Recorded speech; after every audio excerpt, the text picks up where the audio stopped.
todos. Mais um domingo em que o Senhor nos dá a oportunidade de estarmos aqui reunidos, em nome de Jesus, ainda aqui por meio da internet. Tá legal o áudio? Então vamos lá. Hoje, não diferente dos demais domingos do Senhor, a gente vai falar daquele que era, né, que é, que há de vir, o centro de todo o Evangelho, o nosso alvo, que é Jesus. Hoje, o tema do nosso sermão, da nossa mensagem é: quem é Jesus, o Cristo? E eu já redireciono essa pergunta para os irmãos presentes e aqueles que depois irão ouvir. Quem é Jesus para você? Será que você conseguiria responder essa pergunta? Essa é uma das perguntas mais importantes da nossa vida. Talvez não, né? Acredito que a mais importante. A resposta, irmãos, determina toda a nossa vida, a minha, a sua, de quem crê em Cristo, quem não é crente em Cristo. A resposta impacta diretamente no nosso agora, no nosso hoje, no nosso amanhã. A Bíblia é clara em dizer quem é Jesus Cristo. A Bíblia é a palavra de Deus, ela revela a Jesus Cristo. Mas pegando um gancho da nossa última mensagem, onde falamos de oração, falamos de relacionamento, intimidade, secreto com Deus, eu acredito que também nós podemos conhecer a Jesus quando passamos tempo com Ele, em oração, no secreto, como a gente mencionou. Quando a gente passa tempo com alguma pessoa, a gente passa a conhecer ela, né? Saber quem é aquela pessoa. E se a gente não tem tempo com Jesus, de forma alguma iremos conhecê-lo de fato como ele é. Jesus Cristo é Deus. Como ele pode ser Deus e ao mesmo tempo homem?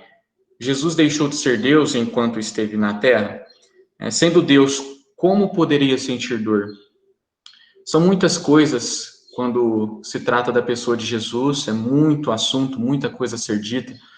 Hoje a gente vai ficar um pouco mais de forma específica na divindade de Cristo e na humanidade de Cristo.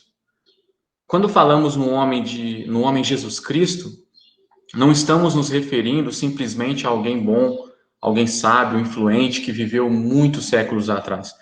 É algo muito mais profundo do que isso. De acordo com a Bíblia, trata-se do próprio Deus assumindo a natureza humana. E aqui nós já falamos diretamente sobre a divindade de Cristo. João já nos diz isso no Evangelho em que ele deixou para a igreja, sobre as boas notícias, sobre o próprio Jesus. No capítulo 1, no versículo 1, ele diz: no princípio era o Verbo, e o Verbo estava com Deus, e o Verbo era Deus. Sabemos que ele já estava se dirigindo, falando a respeito de Jesus. A Bíblia claramente se refere a Jesus como Deus.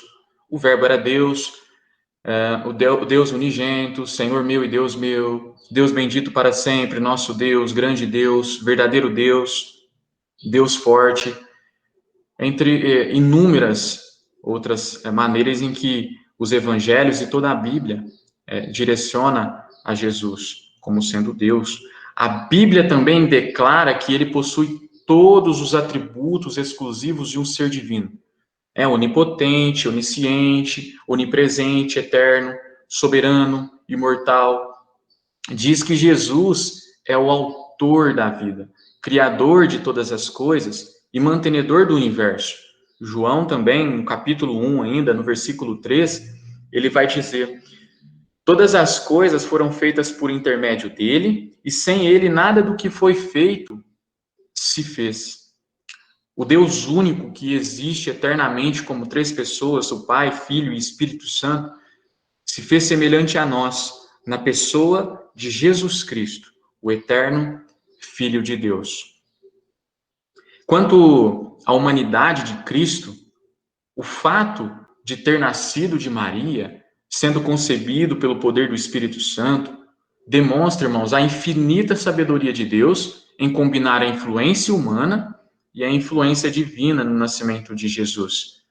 Gálatas, capítulo 4, versículo 4 e 5, diz: Vindo, porém, a plenitude do tempo, Deus enviou seu Filho, nascido de mulher, nascido sob a lei, para resgatar os que estavam sob a lei, a fim de que recebêssemos a adoção de filhos. Se pensarmos por um momento em outros meios possíveis pelos quais Cristo poderia ter vindo ao mundo, nenhum deles uniria com tamanha clareza a humanidade e a divindade em uma única pessoa. Irmãos, Jesus foi em tudo semelhante ao homem, com exceção do pecado. 2 Coríntios capítulo 5, 21, nos diz isso. Aquele que não conheceu o pecado, ele o fez pecado por nós, para que nele fôssemos feitos justiça de Deus.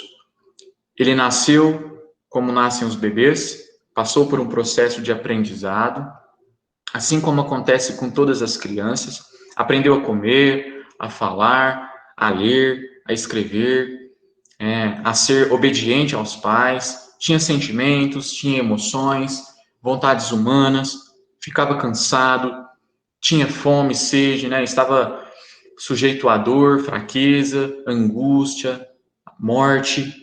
Mesmo após a ressurreição, Jesus permaneceu com sua plena natureza humana. A diferença é que na ressurreição, seu corpo perecível se transformou-se em um corpo glorificado, assim como acontecerá com todo aquele que crê na sua vida, morte e ressurreição. Mas então, Lucas, Jesus deixou de ser Deus?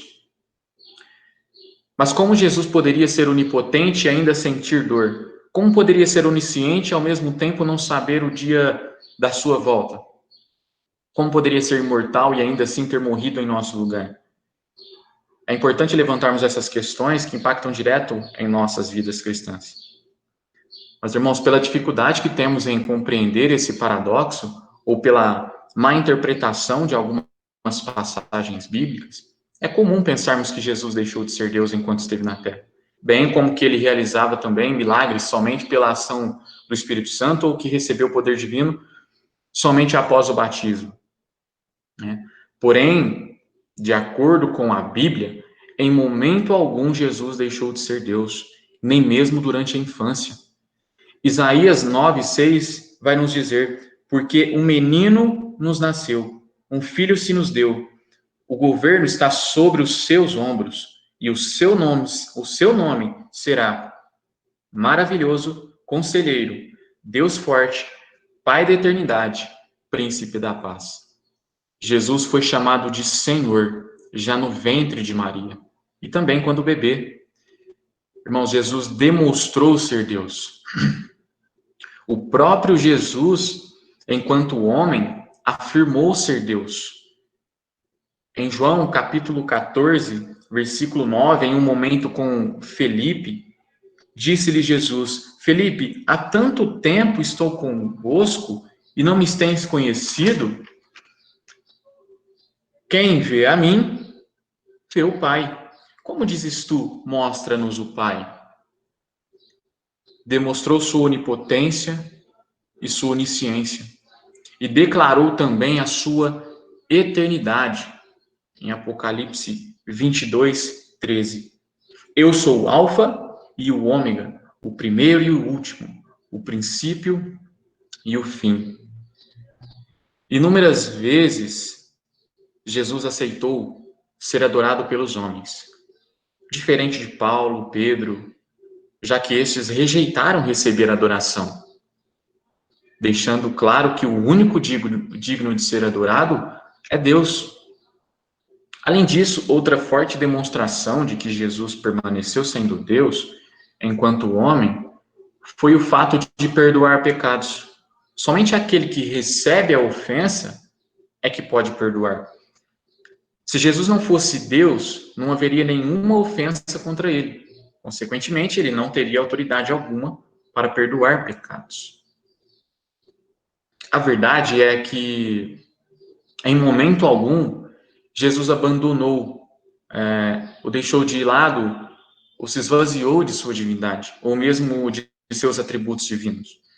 Quando a gente vê lá em Filipenses, o termo esvaziou-se, encontrado em Filipenses, significa apenas que Jesus se fez sem nenhum valor, quando assumiu a forma humana. Sendo Deus, ele tinha plena ciência de quando deveria ou não recorrer ao seu poder divino, e de quando deveria ou não se sujeitar às fraquezas e limitações de sua natureza humana. Como Jesus fazia isso, então? Não temos condições intelectuais para entender totalmente, irmãos. Romanos, capítulo 11, versículo 33 ao 36, ele vai nos dizer a profundidade da riqueza, tanto da sabedoria como do conhecimento de Deus. Quão insondáveis são os seus juízos e quão inescrutáveis os seus caminhos. Quem, pois, conheceu a mente do Senhor? Ou quem foi o seu conselheiro? Ou quem primeiro deu a ele para que ele venha a ser restituído? Porque dele, por meio dele, para ele são todas as coisas. A ele, pois, a glória eternamente. Amém. Este é e permanecerá um dos mistérios mais profundos da fé cristã. Contudo, a fundamentação bíblica, tanto da perfeita divindade como da perfeita humanidade de Cristo, é incontestável. Assim como acontece no caso da Trindade divina. Não cremos porque entendemos, cremos porque é bíblico. João 17 diz: santifica-nos na verdade, a tua palavra é a verdade. Todas as tentativas ao longo da história a fim de simplificar essa doutrina para torná-la mais compreensível sempre se revelaram falhas e antibíblicas. Porque sempre foi e continua sendo tão importante, então, defender a coexistência das naturezas divina e humana na pessoa única de Jesus? Por que falamos tanto disso e por que isso é importante? Primeiro, porque este é o ensinamento bíblico, como vemos, João dizendo, a Bíblia é a verdade, a palavra de Deus. O segundo ponto, porque o próprio plano divino de salvação era essencial que o mediador fosse verdadeiramente Deus e verdadeiramente homem. E somente um ser humano sujeito a sofrer no corpo e na alma, que vivesse as profundas misérias da humanidade, poderia identificar-se com todas as nossas experiências, provações, tentações. Então, somente assim ele poderia ser verdadeiramente tentado, se manter sem pecado e oferecer-se como sacrifício em nosso lugar. Além, é claro, de ser um perfeito exemplo humano, para que pudéssemos segui-lo. Por outro lado, se não fosse Deus, mas apenas um homem, por mais perfeito que fosse, não poderia apresentar um sacrifício infinito, propiciando a possibilidade de redenção a todos os seres humanos, inclusive aqueles que ainda não haviam nascido, como eu e você. Se Jesus não fosse plenamente Deus, irmãos, jamais poderia conceder salvação eterna aos que o aceitassem pela fé. Podemos concluir, então, que o Filho de Deus, infinito, onipresente, eterno, torna-se homem e une-se para sempre a uma natureza humana. Trata-se de algo insondável. De longe, acredito, um dos maiores milagres da Bíblia, se não o maior. Permanecendo o que era, tornou-se o que não era. Em outras palavras, enquanto Jesus permanecia o que era, ou seja, plenamente divino, ele tornou-se o que não é, no que não fora antes, ou seja, também plenamente humano. Jesus não deixou nada de sua divindade quando se tornou homem, mas assumiu a humanidade que antes não lhe pertencia. Amados, sendo gerado pelo Espírito Santo no ventre de Maria, nasceu e viveu sem pecado, morreu pela humanidade, ressuscitou dos mortos e voltará em breve. Essa é a boa notícia.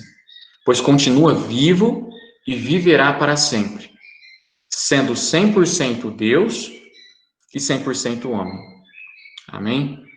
Se eu pudesse resumir Jesus em uma frase, fazendo essa pergunta de quem é Jesus para mim mesmo, eu diria que Jesus ele é tudo aquilo que precisamos que ele seja. Jesus é a expressão de Deus. Deus se revela em Jesus.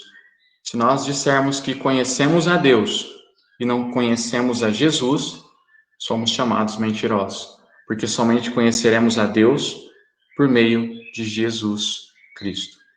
Amém? Eu gostaria de encerrar o sermão de hoje com uma passagem que, para mim, traz bastante sobre esse assunto que abordamos hoje e também nos revela de uma forma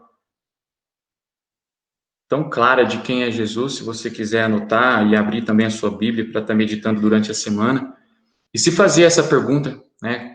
Quem é Jesus para você? Será que você conseguiria responder, né, para um irmão cristão ou para uma pessoa de fora da igreja? Quem é Jesus Cristo? Abra sua Bíblia em Colossenses, capítulo 1, versículo 15 ao 20. Colossenses, capítulo 1, versículo 15 ao 20.